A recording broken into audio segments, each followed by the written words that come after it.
Maratha OBC मोर्चा पाठोपाठ आता बहुजन महामोर्चांनाही राज्यभरात सुरुवात झालेली आहे। बीड औरंगाबाद नंतर आज नाशिक मध्ये भव्य दिव्य महामोर्चा काढण्यात आला। अॅट्रॉसिटी व आरक्षणाच्या समर्थनार्थ हा भव्य महामोर्चा काढण्यात आला होता। अॅट्रॉसिटी कायद्याची कठोर अंमलबजावणी करण्यात यावी, ओबीसींच्या आरक्षणाला धक्का लावू नये यासह विविध 9 मागण्यांसाठी निघालेल्या या मोर्चाला विविध धर्मीयांच्या जनसमुदायाने पाठिंबा दर्शविला। जिल्ह्यासह उत्तर महाराष्ट्र व राज्यभरातील बौद्ध, एससी, एसटी, मुस्लिम, सर्व ओबीसी व भटके विमुक्त समाज बांधव मोठ्या प्रमाणात उपस्थित होते। सामाजिक ऐक्यासाठी सर्व बहुजन समाजाचा एकत्रित मोर्चा ही पहिलीच घटना ठरली।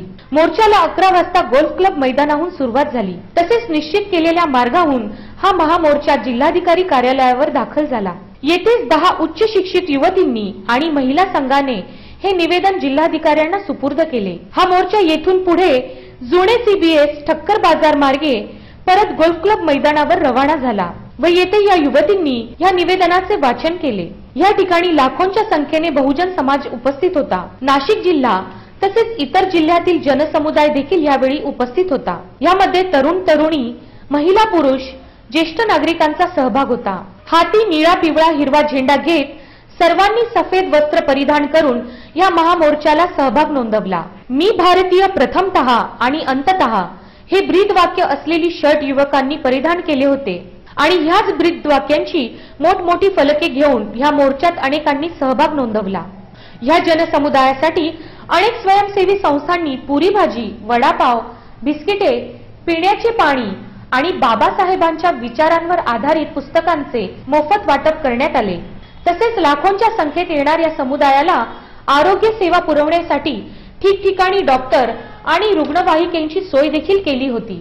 शहरात येणाऱ्या महामोर्चातील जनसमुदायाच्या सुरक्षेसाठी व वाहतूक अडचण दूर करण्यासाठी मोठ्या प्रमाणावर पोलीस दलाच्या तुकड्या तैनात होत्या। यावेळी अनेक सेवाभावी संस्थांनी सुद्धा यामध्ये मोठा सहभाग नोंदवत महामोर्चामध्ये कोणत्याही प्रकारच्या अडचणी किंवा प्रसंग येऊ नये यासाठी स्वयंसेवकांना 40 वॉकी टॉकी देण्यात आले होते।